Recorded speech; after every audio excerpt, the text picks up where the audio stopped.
There, it looks like it's Brandon. All righty, 1 second here. Got it. Okay, so I have Brandon here. Brandon, you're up. Hi, good morning, Hey there. everyone. Hope everyone is having a fantastic end of their September. So since this is the end of September and we're coming into October, those of you who know and have heard about Cars Expo coming up, we are going to be an exhibitor at CAR, and I believe are the first office I'm announcing this with. So those of you who joined us last year at CAR know we gave away the best giveaway. We gave away a Peloton bike. So Wow. this year we one-upped that, and this year we are offering, for those of you who join us, you can win a trip. So this trip, I believe, is valued at up to like $2,000. So it is an awesome trip that you can win. And all you have to do is come to our booth at CAR. So if you are planning on already going to CAR, all you have to do is stop by the First American NHD booth. When you click on our booth, you'll get your first entrance. And then another way to get more entries to win this prize, all you have to do is go into the resources that we've provided, which is another great, win-win for you, is that you're getting a lot of this information, whether it's about the fire zones, the new AB 38 law, or you're going to be able to see videos from our geologist, Pat, to be able to see some of the specifics of why these fire zones have been expanded, kind of the thinking behind it and the geological perspective. So I would love to see all of you there, and I hope that you can join us. And I hope that one of you in this office can win that awesome prize. So please join us. I believe it's October 5th or 6th, 7th, and 8th, which is at the Car Expo. And come stop by our booth, and I hope that you guys can win. That sounds awesome. I am planning a caravan, so to take the agents over to the CAR booth and walk them around. So you better bet we're going to stop by your booth. And I missed I call it the Pentagon. I don't call it the Peloton. I missed the Pentagon. Right. But that's pretty awesome. Thank you so much, Brandon. Appreciate that. No problem. Thank you. And next who I see here, I don't know if I'm missing any other affiliates, but I do see Connie Fung here from our escrow, our Perfect Escrow Company. Connie, you're up. Good morning, everyone. Good morning, Sylvia. Good morning. You know what? Today, I really want to address this issue that I've been, seeing a lot. So if there's any agent that's, dealing with income properties, okay?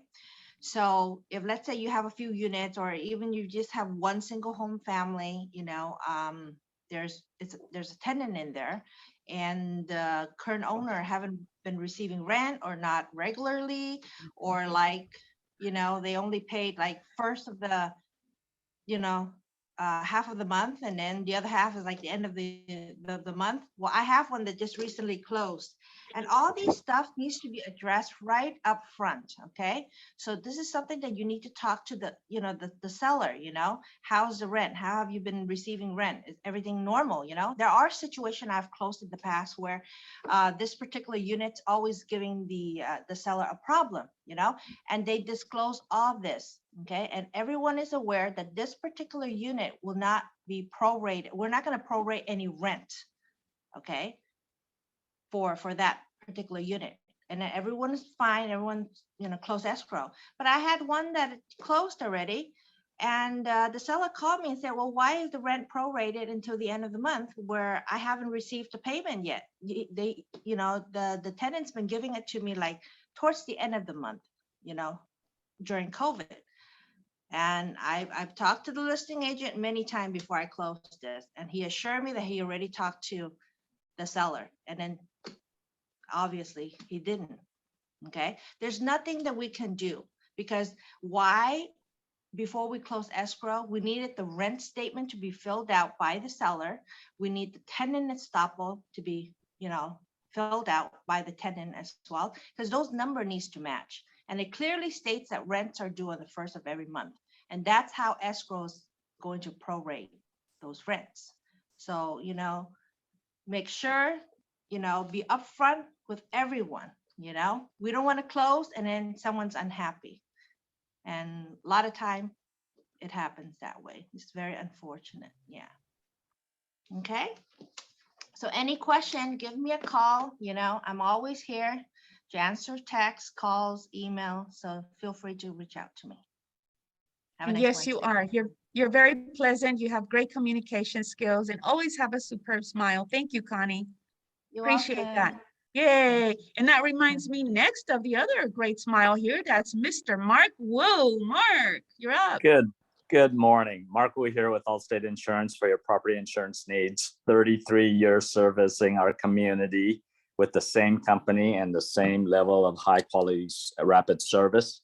We're here to help you with your condo, home, earthquake, flood, and any needs regarding insurance with property concerns. So even if we're not part of the transaction, we will be there to guide you along the way. Thank you so much for the privilege. I love that. Thank you very much, Mark. That's beautiful. And I see you have the universe behind you, so you're awesome. Trying to be on top. That's right. And next, another great smile. You all have great smiles. Is Unita Wu. Unita. Thank you, Sylvia. You're welcome. Hi everyone. Good morning. Unita Wu from Home Warranty of America, your 13 months home warranty. Just want to let you know a great news that in October we are extending the $50 gift certificates to the buyers 35 days later. I guess a lot of people have been really happy with this promotion. So if you do have any buyers order, please send me the buyer's email address and the phone number, and 35 days later they will get that promotion coming in. So let me know how can I be able to help you. We do speak English, Chinese, Indonesian, and Mandarin, and our concierge is rebuilt right now. We are getting a new concierge with the Chinese speaking. So if you have any client, they do need that languages or even Spanish, we're here to help you. Thank you again for letting me to be a part of your team, and have a wonderful day. Thank you. Awesome. Thank you. Appreciate you. And let me see who I have here. Angie, 10, you're up. Hi, Sylvia. Hi, everyone. Good to see you guys. It's Angie Taylor. I wanted to just do a quick reminder, since John talked about ordering your NHD ahead of time, as well as Brandon. Please remember that you can also order your prelims, order them ahead of time, so that there's going to be a lot less glitches in the future when you go into escrow.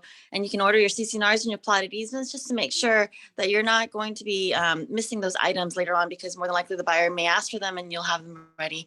Here to help you grow your business, Angie Tang with Stewart Title. Thank you. Thanks, Sylvia. Thank you so much. You're welcome. Thank you, Angie. And let me see, am I missing anybody? Going once, anybody that I've missed, any affiliates? Let me see here. No, other than that, I see some of our magnificent agents. So I'm going to go ahead and hand it over to Kelvin. Kelvin, you're up. Good morning, everyone. I'm very happy to. Good morning, everyone. Sorry, I was just talking to put myself on mute. You guys will see in the chat box that I have a bunch of links in here to share with you all.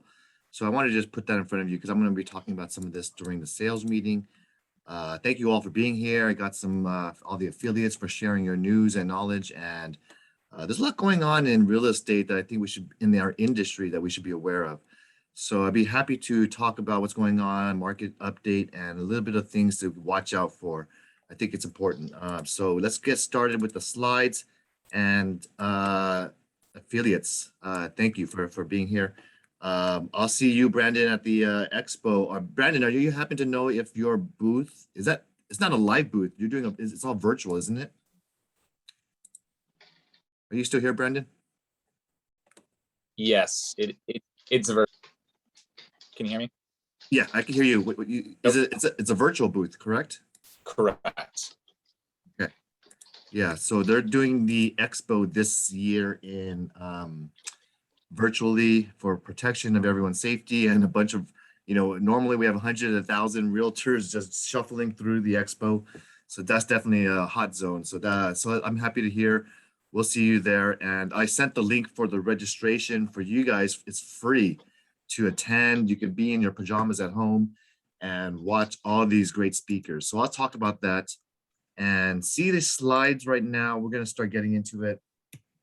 It's already the end of September, guys. We got October, November, December, the last quarter to really end the year strong. So want to just kind of start off with a little quote inspiration from a realtor perspective. I think it's important just to see sell the problem you solve, not the product. You see, housing is a product that already sells itself. People are already looking, they want to find a nice house to live in and call their place home. But the problems that they have, especially with its buyers, is the financing, it's the condition, the defects, how do I fix this and that? You know, there's a lot of problems that we do solve that end up not being a problem in our transactions because we know how to be proactive. But there are some agents and some buyers and who have a ton of situational issues, or they get a nightmare and they have a bad realtor representing them that does not know how to negotiate, that does not know how to protect them or the deposit.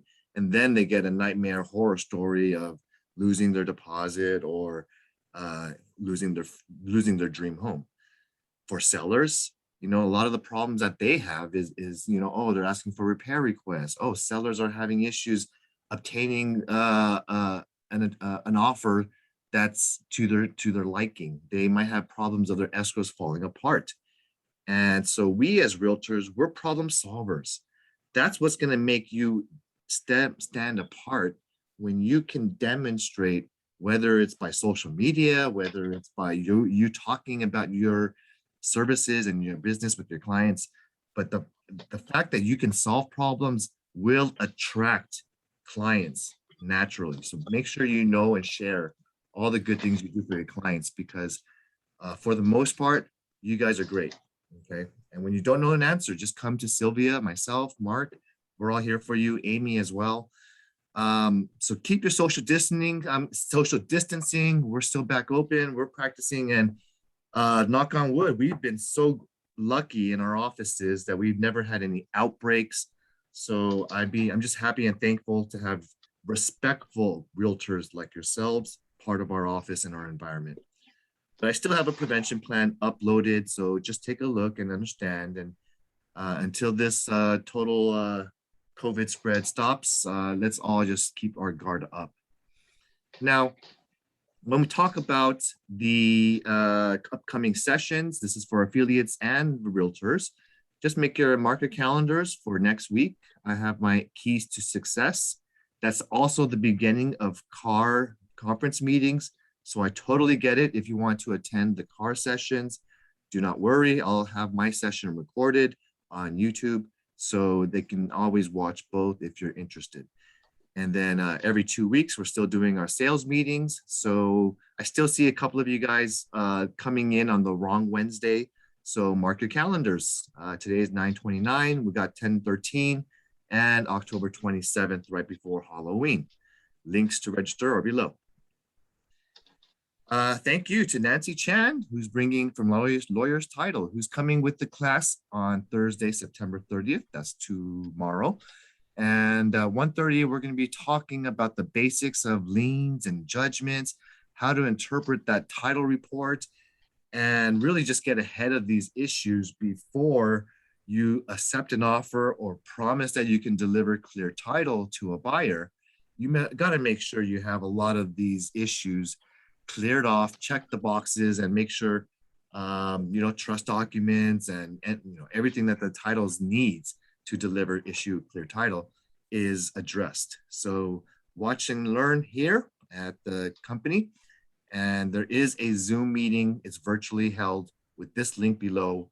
We'll send it out like every week. We send out the reminders. So there is also a nice class here that I'm going to tell you is important if you use this link.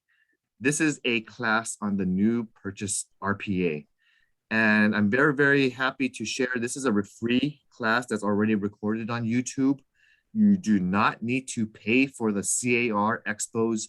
They're asking you to pay for a class. And to me, go ahead and watch the free version. No need to pay. Otherwise, I'd ask you to join and learn from either way. There's a slight tweak changes And I want to pause right this session here to talk and share that I'm very proud of Mark and Sylvia Ramos for joining myself in being what's called a CAR certified RPA purchase contract trainer. And this is a certified designation. We can legally train the contract. Sylvia just got her certificate on Monday. And Sylvia, want to share anything about the new RPA, some teasers or highlights? Sure.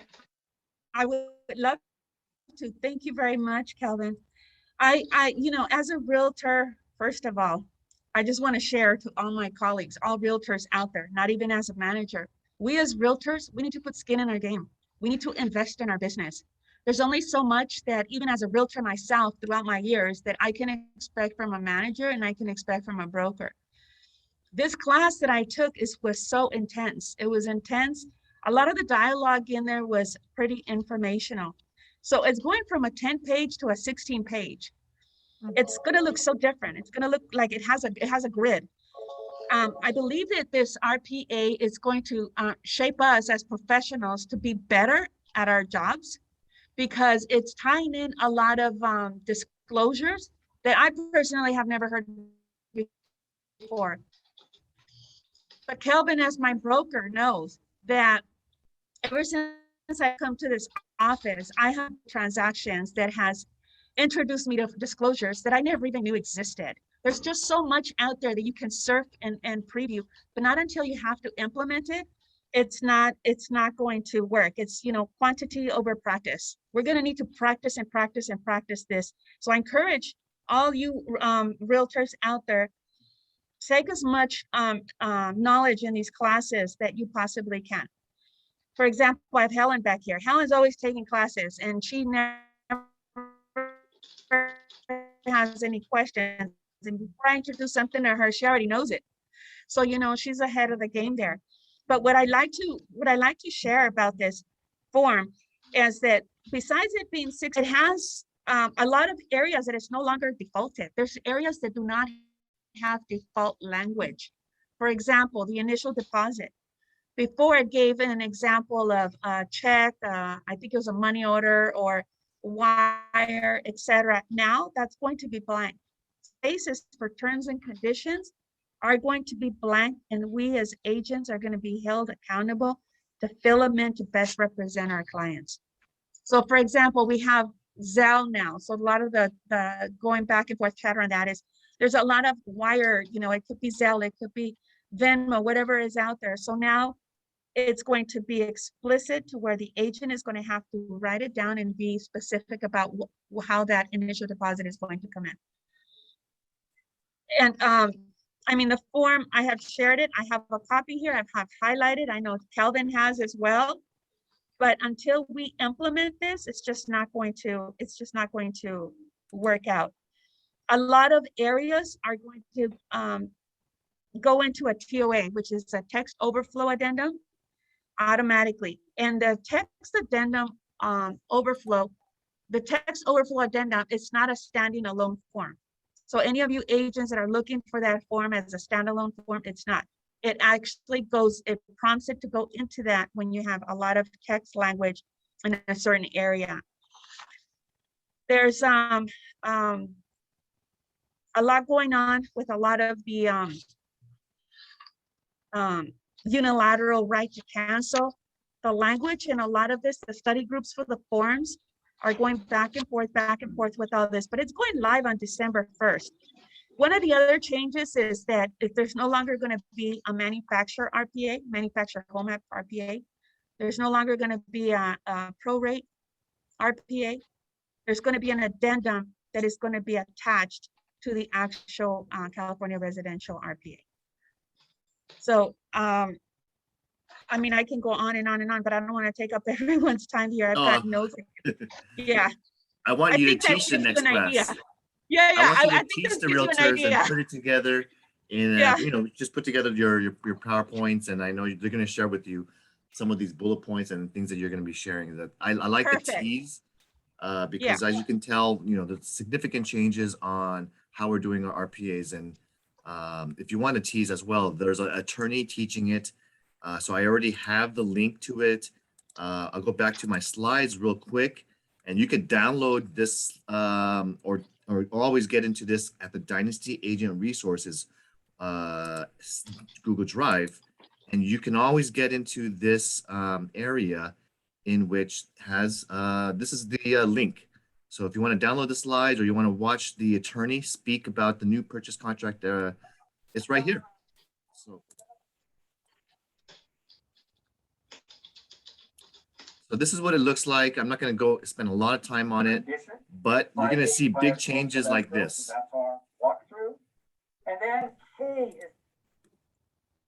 Okay, I'm going to stop sharing that because I'm not here. That you can always watch that on your own time. Let's get back into the slides and look forward to Sylvia's class on the new purchase contract. I wanted to talk about this. You know, I talked to Nancy the other day about the LA County Board of Supervisors and potential for another eviction protection that might come in place for Los Angeles County.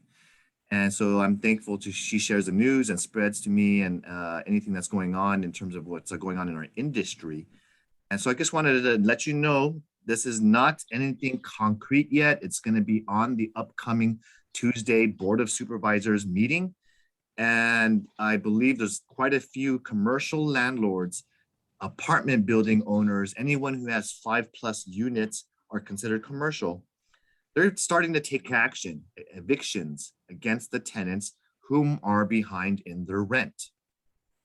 So they're going to meet next Tuesday. They're going to extend, and potentially the topic of discussion, there's a motion in place to extend commercial eviction protections to these renters. And they're extending this till the end of December of 2021 and potentially into 2022. There's discussions on what types of protections to provide them, because otherwise, if they do not do anything, the Board of Supervisors predicts that there might be a wave of tenants who are going to be displaced, homeless, or evicted, having to move in with family. If they do not know family or friends, guess what? They're hitting the streets. So just let you know to be aware. Take a measure or watch. If you have multifamily buildings, don't evict if there is something going on in terms of protections. And there's always state assistance programs. There's still funds available at housing.california.gov. Housing is Key is where you can get the information about resources for landlords and renters who are behind on their rent. And I think they are eligible, qualifying renters and landlords who are meeting the right threshold of income or the right neighborhood. They're eligible for 100% of rent and utilities that are owed. So you should start now applying if you have any agents or clients or upset landlords. This is the resource and website that I tell them to check and visit. They can apply as a landlord, or the tenant can apply as a tenant who's behind and they need assistance, because there are so many tenants out there have no idea this website exists and that they might be qualified for the government assistance for support. They have it in English, they have it in Spanish, Chinese, Japanese, and so many more languages. So the link is already in the chat box. Check it out. And if you happen to be in a city like Los Angeles City, there is a CAR website.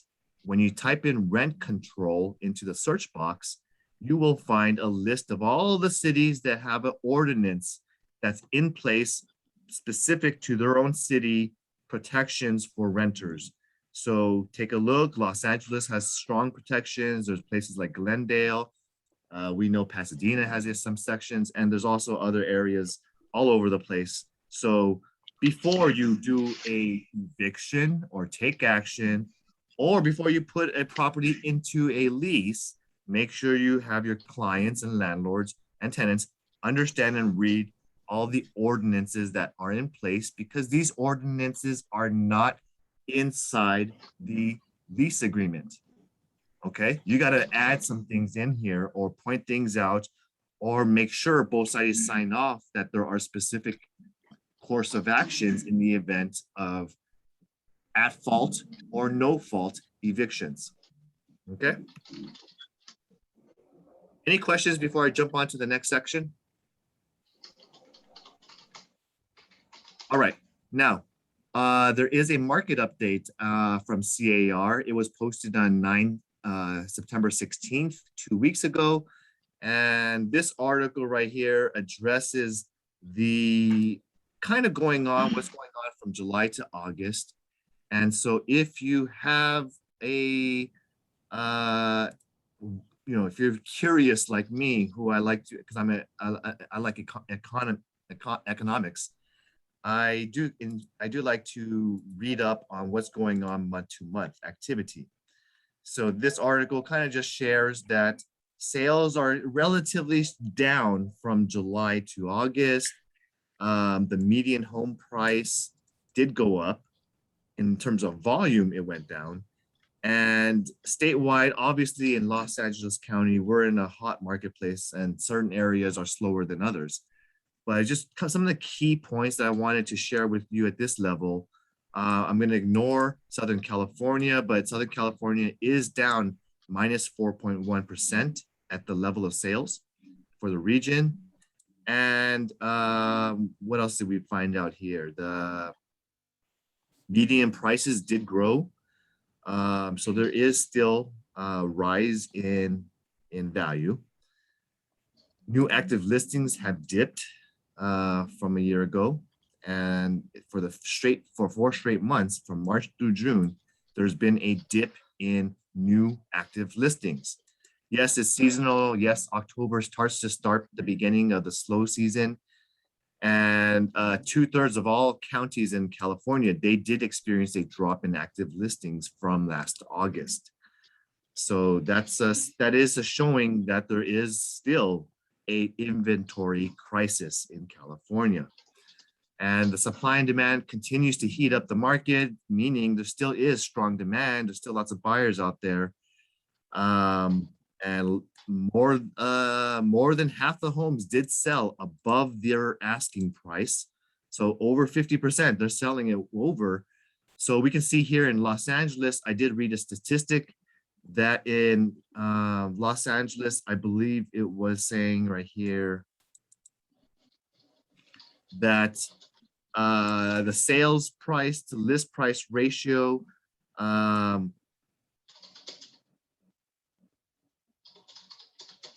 I can't remember where it was. I read it somewhere, but it was originally it was 102% over asking in the months prior. Now it's around right at asking price in the area. Okay. So if you want to look at Los Angeles metro area, I'm actually more concerned about the county. But for Southern California, we're looking here 640,000 2020, and you can kind of see here month-to-month change is 0. Let's get into Los Angeles County. All right. So that information is there. If you have clients that want it, just want to share with you where you can find the latest updates from CAR. And let's get back to the slides.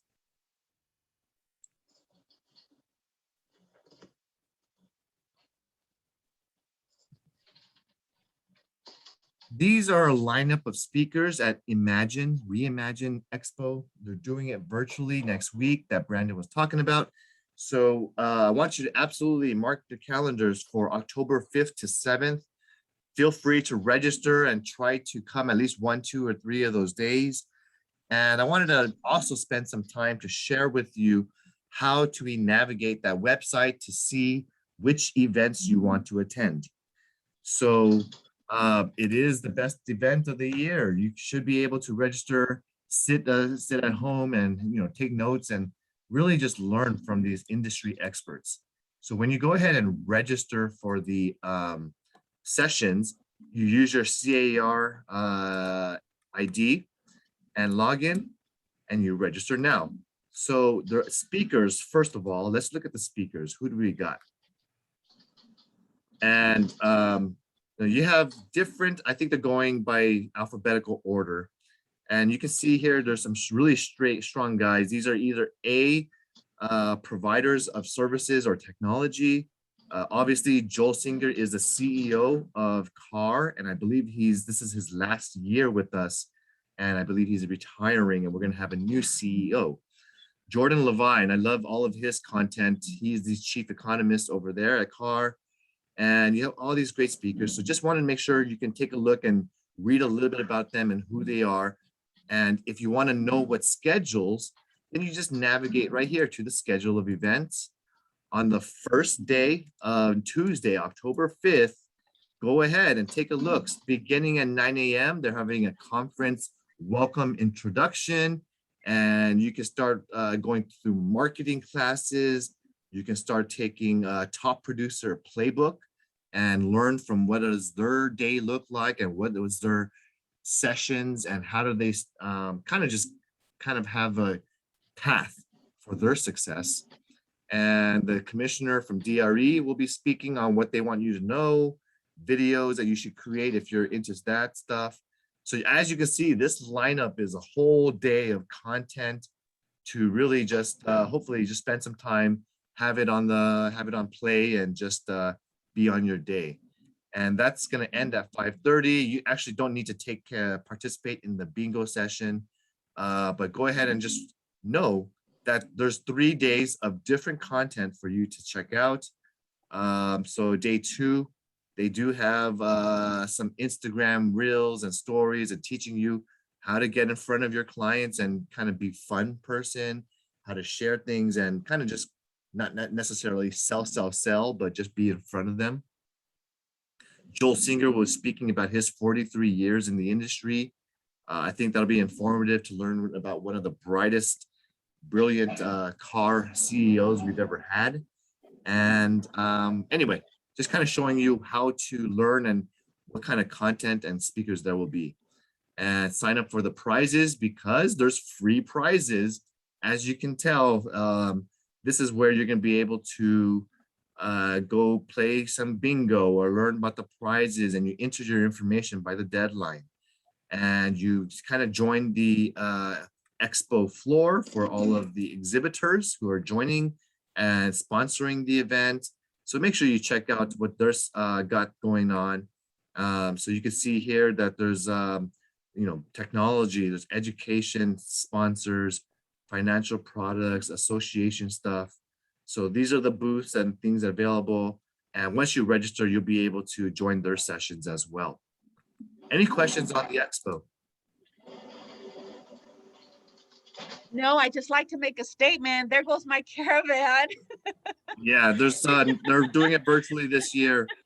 We're gonna have to stay safe again in 2021. We'll have to do a virtual caravan. Yep.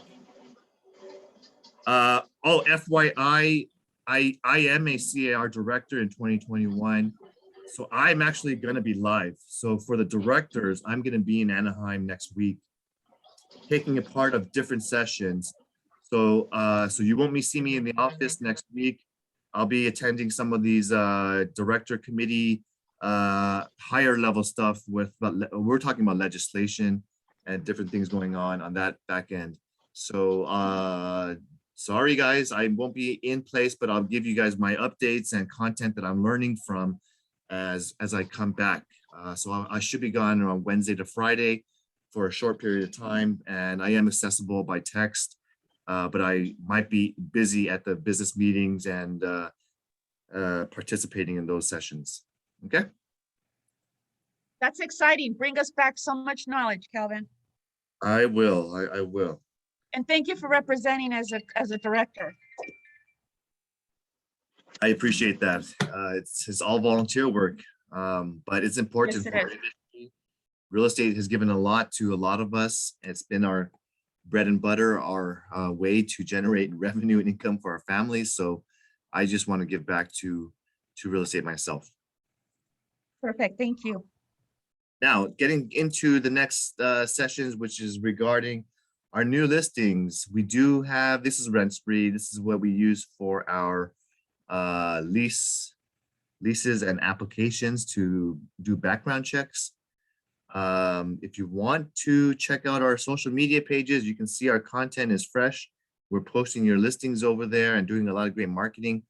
And don't forget, we still have the 2-day business rule regarding inputting our new listings, or at least putting them in registered status, or coming soon.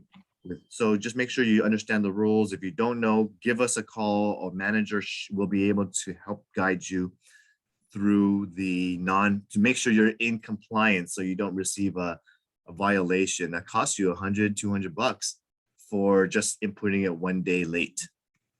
I don't want you to get fined, and so hopefully we can all just respect the industry's rules. Winnie Bai, I always want to start and congratulate her for her new listing right here in Moreno Valley. She told me I took a look at the photos. It's a great, beautiful home, very, very nice condition, and only $528,000 for a large 2,500 plus square foot newer construction building. Talk to her if you got a buyer for this one, and it's in great shape. Edgar, I think he has some offers in already, but if you have anyone interested in Jurupa Valley, a very, very attractive 3,000 plus square feet home. I think it was built a couple of years ago. So it's newer construction, expanded driveway. I love it. So talk to Edgar if you have anyone looking for this big newer construction home. Danny High has got a new listing over here. It's a multi-family 3-unit triplex for only $1.495 million on a large 29,000 lot size. It's a big parcel on 11414 Lambert. I believe this is zoned for 3, maybe even 4 units. So take a look if you have any clients looking for multifamily. That's a good price. Melissa Chang, she's got a nice little 1-bedroom, 1-bath for lease at 75 Walnut Street in Pasadena. If you're familiar with this area, it's a very, very great location. Excellent near Old Town Pasadena, walking distance, and very, very convenient for some of those millennials or younger people who work in downtown LA. Nice work, live, feel. Andy Fu, congratulations on your new listing here for lease in Chino Hills for 1,881 square feet, single family, gorgeous home, a really nice curb appeal, and talk to him if you got anyone looking to lease in Chino Hills. And we have another listing right here coming soon. Jerry Ho has a Fairview at a new listing for $888,000. It's a nice 1,800 plus square foot, 3-bedroom, 3-bath home. Very excited to have Jerry join us and really just get his new listings. He's a very strong realtor, and very, very excited to just know his expertise and experience. He knows what he's doing. This is going to sell. Very good price for an Arcadia PUD home. Henry Liu's got a nice little property over here for only $570,000. You can get a 10,000 square foot plus lot. Right now, it's a 2-bedroom, 1-bath with 2 addresses, a duplex. Talk to him. I think this has upside and potential to either expand, rebuild, or remodel, and really make this a nice performing asset.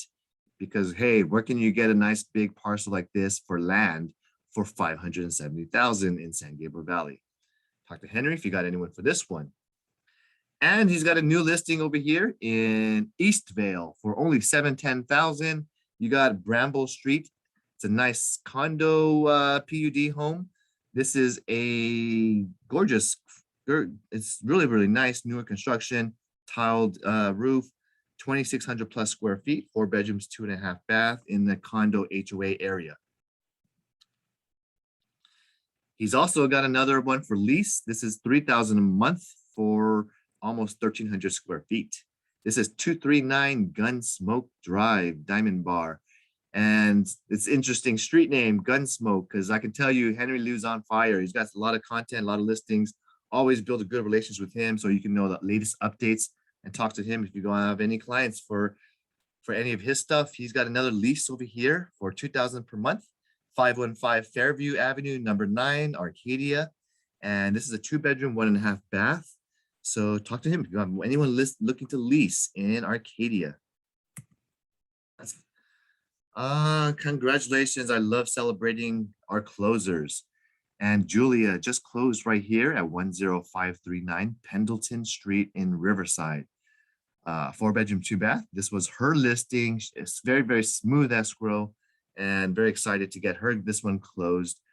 So kudos and congratulations to her, as well as Angel Lau, who just closed 620 California Avenue, West Covina.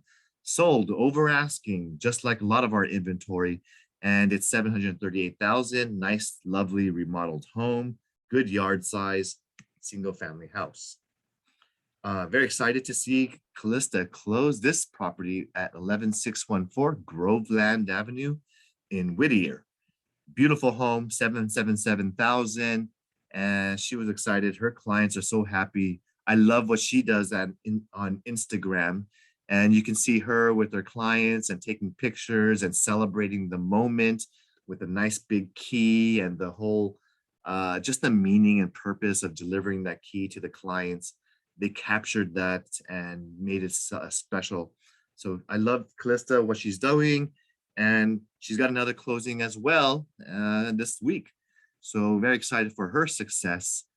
Margaret Lee, she celebrated, and congratulations to her for on closing 11861 Nebraska Avenue in Los Angeles. This is a nice townhouse for 1.425 million. You're only getting 2,000 square feet, townhouse that's connected, and it's going for 1.425. That is how crazy West LA is. So congratulations again to Margaret Lee on selling another property over here. A giant mansion, $4.5 million. This one closed on Rodeo Road, one of the best streets in Arcadia. So it's an 8,100 square foot building with almost 30,000 lot size. That's amazing, amazing photography, amazing space to live, and very excited for that big closing. Congratulations to Jennifer Huang. She sold 2161 Evening Side Drive in West Covina.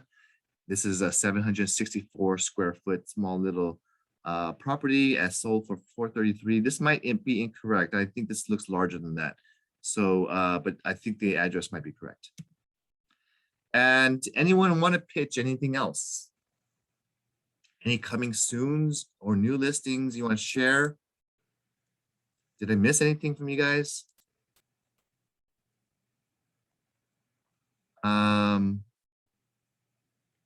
If not, I think that's pretty much most of the content, except have a inspirational thing. Any questions I can help you guys with?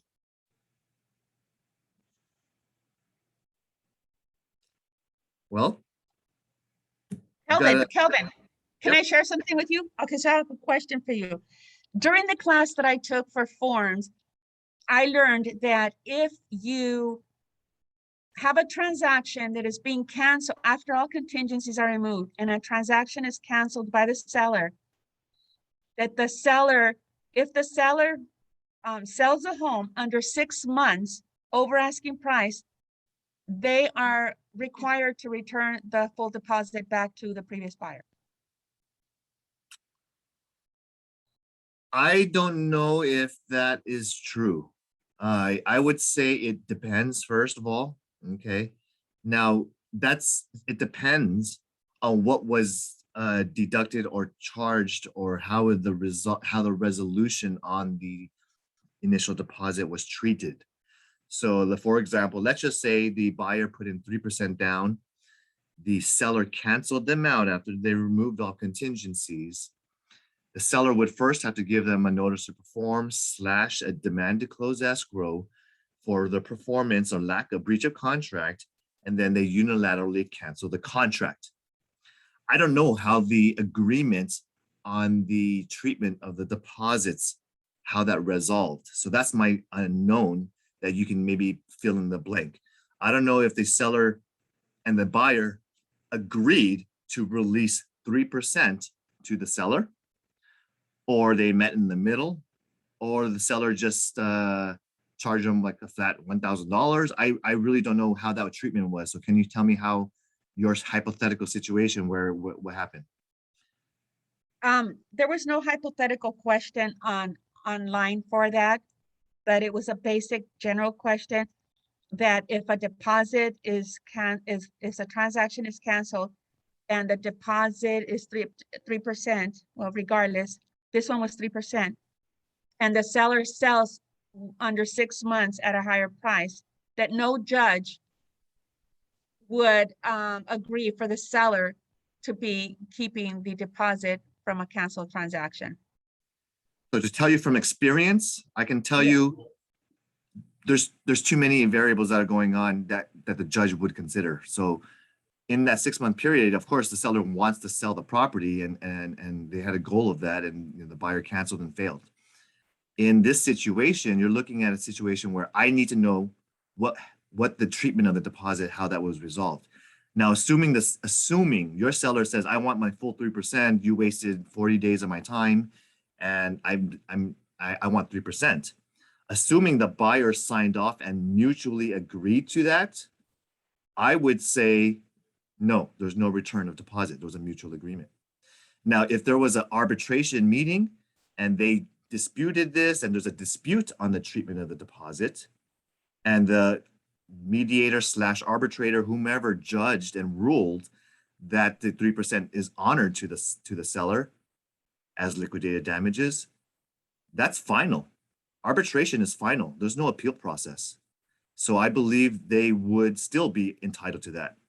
And then I'm confused because if there's a dispute on a treatment of a deposit, a lot of times it's possible, but the seller might get away. But normally it's hard because sometimes that buyer won't sign off that form. So their deposit stays in an escrow. And there's a dispute that needs to be resolved first before you can even sell it for someone else who's paying cash and over asking. So there's a lot of gray areas that are, it depends. I agree.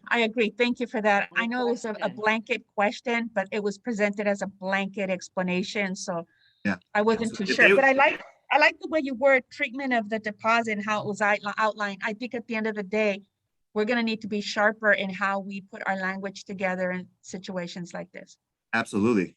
And that's why I always say the deposit is at risk. The word I use is your deposit at risk. I'm not saying buyer or seller. You're going to be awarded 3% guaranteed. I never say buyer, you're going to lose your full 3% guaranteed. It's fully at risk. There's going to be a dispute. No one wants to sign off and say, here, take my 3%. Thank you for giving me the opportunity to lose my money. They're going to complain. They're going to say, I should get half back. I should get at least, 80% back or whatever. Here, just take $3,000. Go. I'm sorry. No one's going to sign off and saying, take it. They're going to dispute it. Okay. Neelafar has a question or a comment. Yes. Actually, good morning, everybody. Have the buyer signed all contingencies removed? If that is the case, most likely the seller is going to take the deposit. And if you see underneath the form for removal of contingency, there is a bolded item that it says with signing this, you're forfeiting sort of, all the words is not in my head right now. It says your deposit is fully at risk. It does not say you are going to lose your deposit. I know that. Yeah. But if they remove the contingency, definitely it's a big risk that the buyer is losing it. But if they haven't removed the contingency, I don't think there is a risk. What do you think? If they haven't removed all contingencies and they kept the loan contingency in place, no, it's not fully at risk. So yes, they would be entitled to and have a strong argument to get their full deposit back / minus the escrow fees and cancellation fees.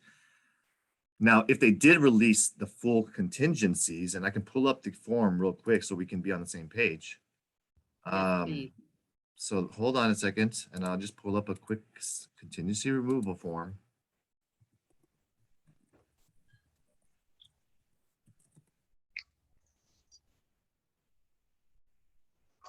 You guys see the car form right here?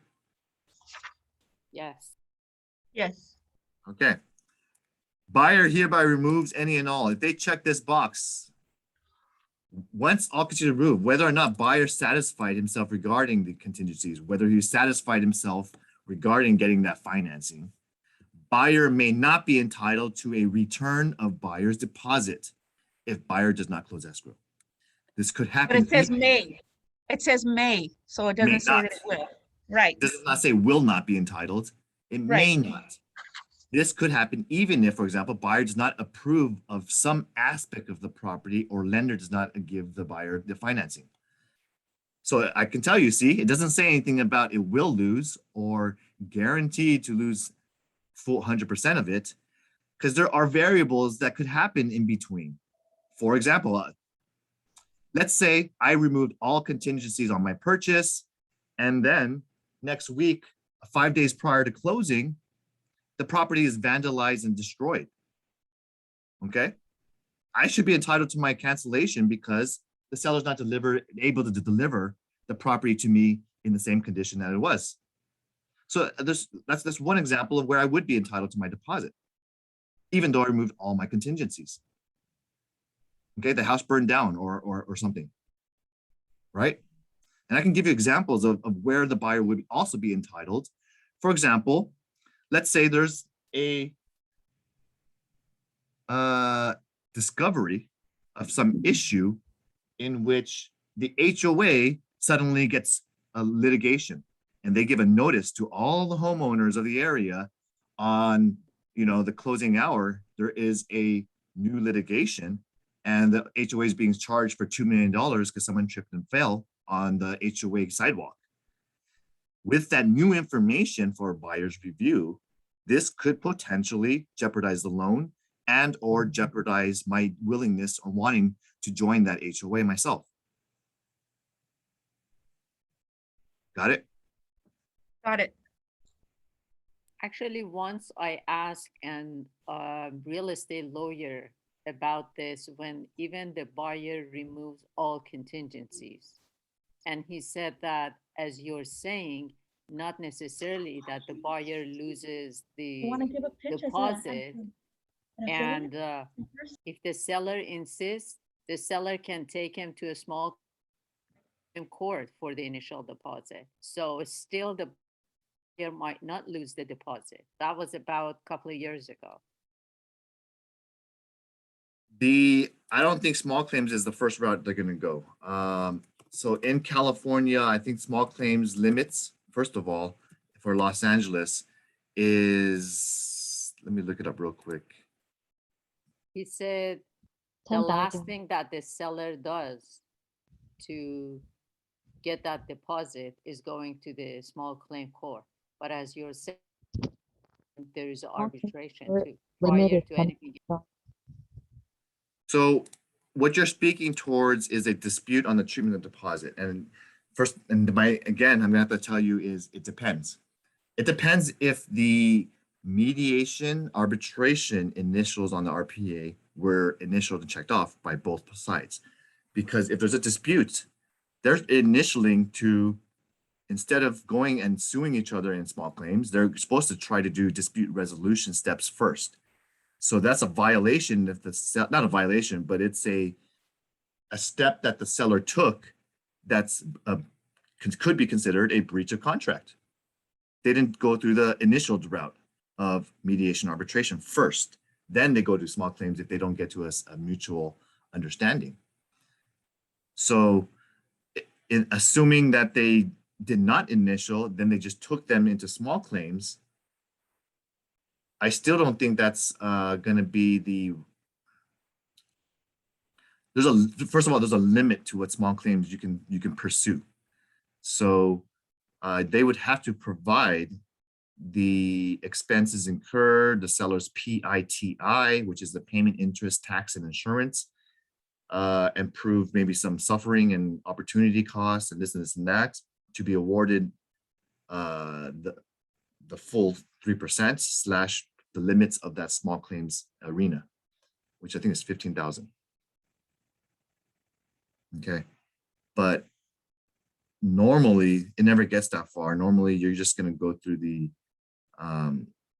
mediation arbitration setting, because I say more than 60% of the transactions tend to initial that area arbitration. And that's where the decision is made. The lawyer told me that would be the last resource that the seller could go in order the Small claims, right? court. Yeah.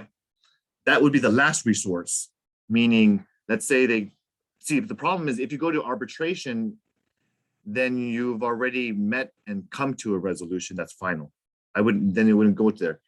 And then if the lose in arbitration, I'm not 100% sure if they have the ability to go in small claims to collect for what they think they are considered to be receiving. So it's very challenging. That's why I don't even want to give those advice, because it's all dependent upon the facts, and it's dependent on the evidence and the steps. Exactly. And there's a lot of things that could sway a judge or arbitrator one way or another. But at the end of the day, it always comes down to what's called good faith. Sellers Yes. have good faith responsibility, and the buyer has good faith responsibility. And either case can argue that someone acted in bad faith. Thank you. Kelvin, what I like to add to that is what I've learned a lot lately, speaking to a lot of CAR attorneys and non-CAR attorneys, is that our CAR attorneys are transactional attorneys. They're there to get us through the transaction.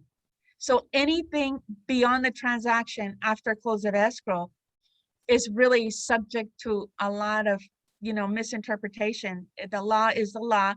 And that's why attorneys that are not transactional attorneys can have different views on all of this. But the best advice is what you gave us right now is just don't practice law and don't give law advice, period.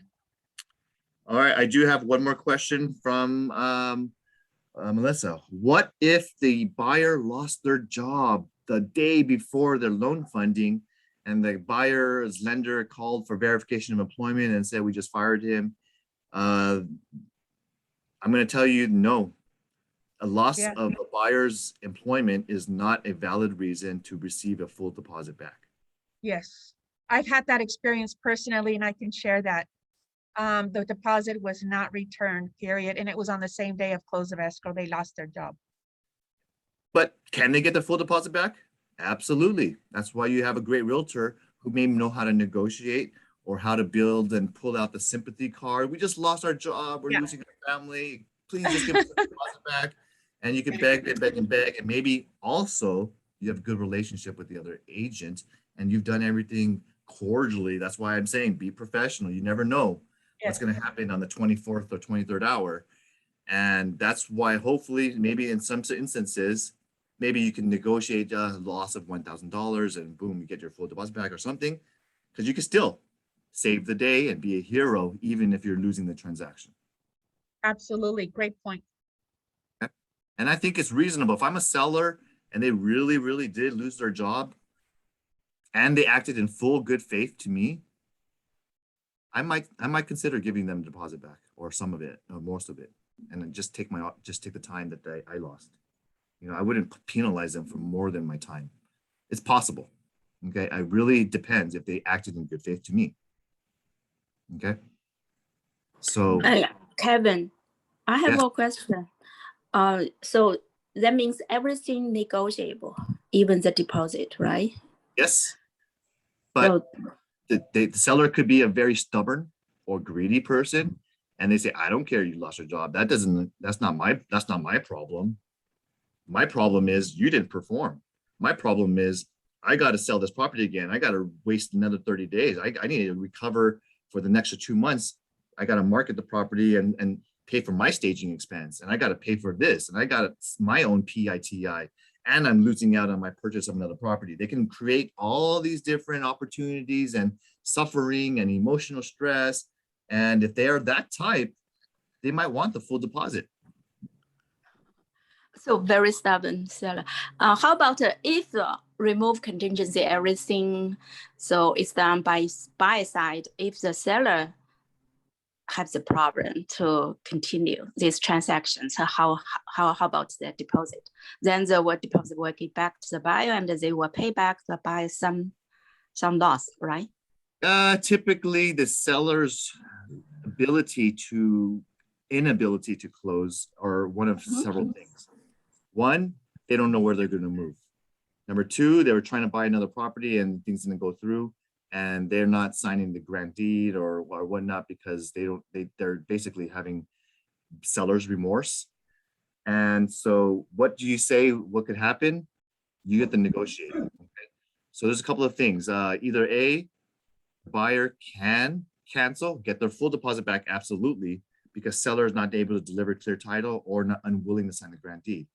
If the buyer's goal is to get the deposit back, yes, they would get that back, plus their expenses incurred, like appraisal fee, home inspection fee, and all the other inspections, investigations that they conducted during the course of action.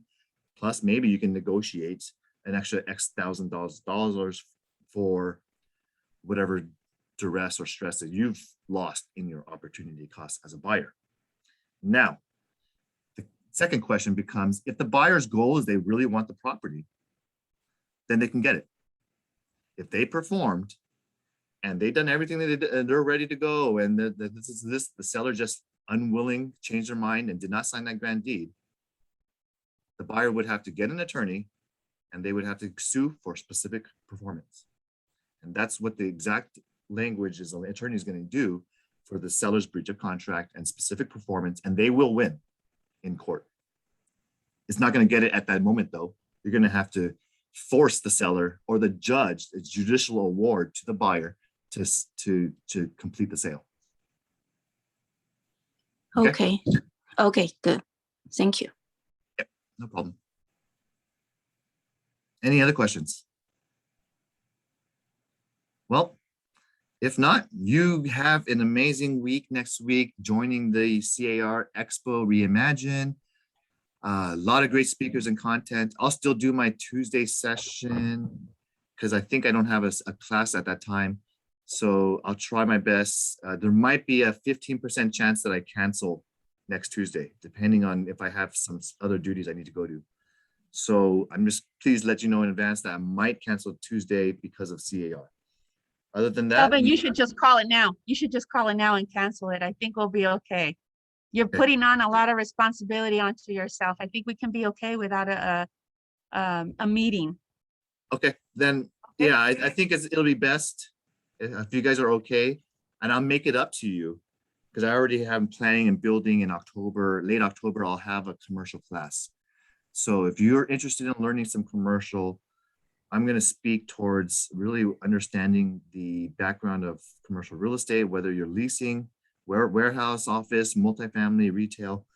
I want to teach some of you guys who have a newfound interest in doing commercial real estate. That's a lot of great opportunity for big sales and commissions. So I think it's important to at least give you my own commercial class that I'll be teaching to you guys. All right. Perfect. So You're excused. and see you guys soon. Thank you. Bye, everyone. Bye, guys. Great meeting.